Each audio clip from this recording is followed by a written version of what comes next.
Bonjour. Aujourd'hui, je vous parlerai de le subtil de la nature. Nous savons tous que l'univers, la masse totale, contient simplement 2% de matière, les gazeuse compris. Avec la quantique, on arrive à 7%, mais tout le reste est encore le grand mystère, la vie qui est encore pleine de surprises pour nous. Quelques petits exemples. Vous savez, les molécules, les principes actifs des plantes médicinales qui sont bien connus, qu'on peut séparer, titrer, extraire, concentrer, on peut tout faire avec. Mais la plante entière présente un totum qui est beaucoup plus fort et différent que chaque principe actif séparément ensemble. Donc les chamans, ils utilisent cette connaissance et ils se contactent au Deva. Pendant des années, ils font un travail sur une plante seule jusqu'à qu'ils ont capté l'esprit de cette plante. Et une fois connecté avec le Deva, il peut demander de l'accompagner pour guérir les malades. Et il guérit toutes les différentes maladies avec une seule plante, avec une seule Deva. Tout ce qui compte, c'est la relation profonde que lui-même a avec cet esprit de la plante. Un autre exemple, ça pourrait être les fleurs de Bach. C'est une simple infusion de fleurs, une infusion solaire avec une empreinte énergétique d'une fleur. Et on les capte avec l'eau des sources. Ensuite, on les stabilise avec de l'alcool et on peut mettre les petits flacons pour l'envoyer au monde entier. C'est le subtil qui se matérialise et qui peut être vraiment distribué et utilisé. Et un autre exemple, c'est les essences pachériques qui viennent des Paracels, de l'alchimie du Moyen-Âge. Et on tient compte qu'une plante peut avoir un corps, une âme et un esprit. Et on traite les trois parties de la plante, on utilise les racines, les tiges, les fleurs, les feuilles et les fruits pour avoir nouveau le totem de la plante et pour avoir les trois niveaux, son corps, son âme et son esprit, qu'on parle peut-être une autre fois. Et en utilisant aussi les influences cosmiques des constellations précises dans l'année pour faire le remède et pour les rendre encore plus forts avec les vertus des différentes planètes. Donc vous avez un remède qui contient toute la subtilité de la plante et qui ensuite peut agir chez nous dans notre subtil. Alors, c'est ça le grand secret, que le subtil peut agir pour les subtils dans l'être humain. Et vous savez, nous tous, nous avons un corps, une âme et un esprit, et aujourd'hui, ils sont très déséquilibrés, ils ne communiquent plus entre eux. Souvent, le corps il est séparé de notre âme, notre ressenti, on n'a pas d'accès et on coupe quelque part tout ce que notre âme veut nous dire et notre esprit il vagabonde dans les largeurs qui sont lointains mais qui sont plus liés à une unité de notre personnalité. Et toutes ces remèdes subtils peuvent agir à nouveau et rééquilibrer et rendre en harmonie notre propre intérieur, notre propre subtilité. Voilà. Merci beaucoup.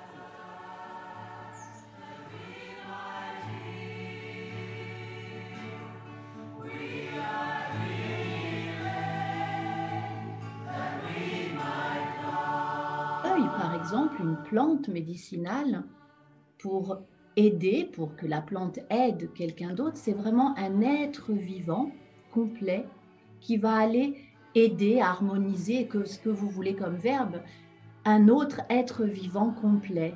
Et là, on est dans vraiment un échange, un passage d'énergie, et c'est là qu'on parle de subtil. Or, si on ne s'intéresse qu'au plan moléculaire en disant, ben voilà, hein, il y a des, je sais pas, il y a beaucoup de flavonoïdes, il y a beaucoup de ci, il y a beaucoup de ça, on ne garde qu'une toute petite partie infime de la plante, alors qu'elle est un être complet. Et c'est ce vers quoi Ulrich vous invite à aller, Et je pense que si vous êtes là, c'est que vous êtes déjà dans cette démarche. Donc, je vais aller un peu plus loin. Vous avez peut-être remarqué, si vous allez dans une nature qui est omniprésente, qui est encore intacte, et vous traversez un champ de fleurs, un champ de coquelicots par exemple, et vous êtes profondément touché par la beauté et la harmonie qui vous entoure. Et je vous invite à regarder un peu plus près n'importe quelle fleur. Et si c'est que, je dirais, un pissenlit qui est le soleil, qui est Jupiter sur la terre, vous les regardez profondément et vous découvrez qu'il y a quelque chose qui est au-delà d'un simple hasard, au-delà d'une construction scientifique moléculaire. Il y a quelque chose qui vous parle profondément. Et là, je peux vous donner une idée que les soufis, ils ont un principe, ils disent que la fleur est une image divine, une idée cosmique qui existe à l'extérieur des planètes et qui se matérialise chez nous sur cette planète Terre et qui deviennent quelque part la chair de la fleur, la matière de la chair, fleur, et vous les touchez, vous les réalisez, cette idée cosmique qui existe déjà auparavant à l'extérieur. Et si vous entrez dans cette conception que tout ce que vous voyez, c'est une grande intelligence cosmique quelque part qui est manifestée devant vos pieds, que vous traversez et qui est matérialisée, vous prenez conscience qu'il y a une autre dimension que vous traversez et votre vie, vous entrez dans de nouveaux espaces, elle s'est élargie et vous entrez dans des dimensions beaucoup plus grandes et beaucoup plus vastes. Mais vous pouvez imaginer aussi, si vous restez que dans la matière, comment vous réduisez votre vie à ces 2 petits pourcents.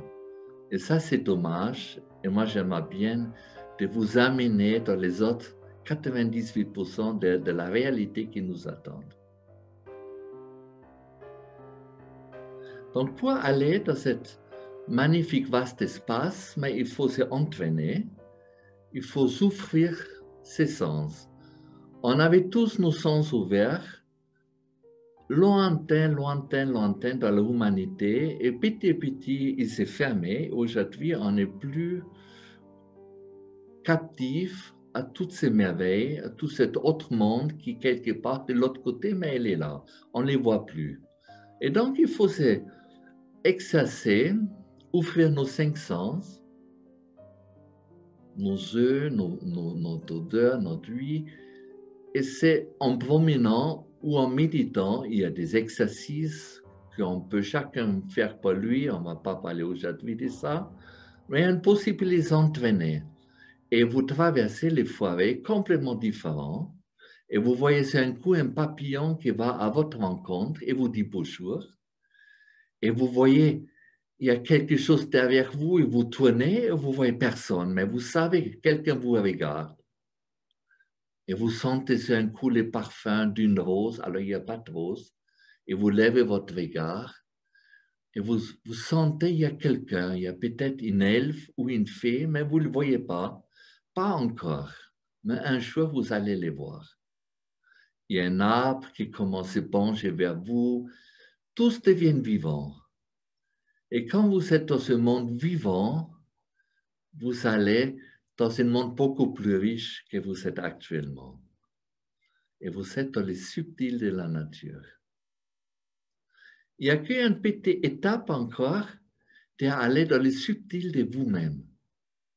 Parce que vous-même, vous faites part à 100% de la nature. Vous ne êtes pas séparés et vous avez la même attitude, les mêmes propriétés que la nature autour de vous. Vous êtes une image divine qui s'est réalisée sur cette planète Terre qui est la matière. L'objectif sur cette planète, c'est de devenir la matière, avoir un corps et d'expérimenter la matière. Et donc, vous avez un joli corps, comme la petite fleur à côté de vous, qui s'est réalisée aussi en pleine molécules, protéines et atomes, qui on peut toucher, mais qui est vivant. Il y a quelque chose dedans. Et ça, c'est la fascination de cette image. Et vous traversez les forêts, vous rencontrez que les vivants autour de vous. Et si vous allez encore une petite étape plus loin, vous prenez conscience que notre mère Terre, cette planète, il est lui-même vivant aussi. Il expire, il inspire, il a son rythme, son jour, ses saisons, son année. Il y a des rythmes beaucoup plus vastes qui durent 100 000 ans ou plus ou quelques millions d'années. Il se transforme en ère glaciaire, il crée des continents, il se métamorphose et il recommence dans une autre forme. Comme nous, on fait quelque part aussi sans le savoir. Et aujourd'hui, je vous invite, j'écris une petite phrase à la fin, je vous invite de vous laisser habiter par cette dimension du vivant et de participer à ce miracle qui est la vie. Tout le monde est dans cette réalité, on est simplement fermé, les yeux fermés, et ça suffit allumer et de voir.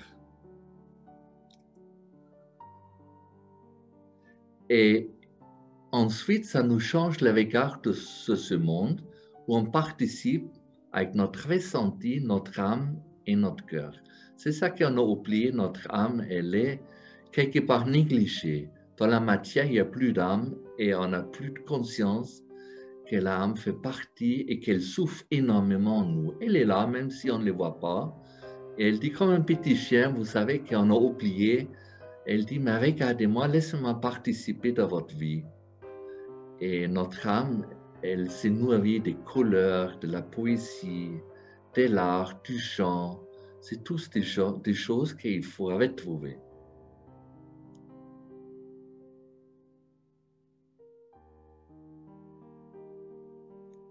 Donc, je ne vais vous pas parler des choses compliquées, la quantique et des techniques qui sont fascinantes, on va le dire, mais qui restent dans le mental. Qu'est-ce qu'il faut faire aujourd'hui? C'est faire ce long voyage de la tête jusqu'à notre cœur.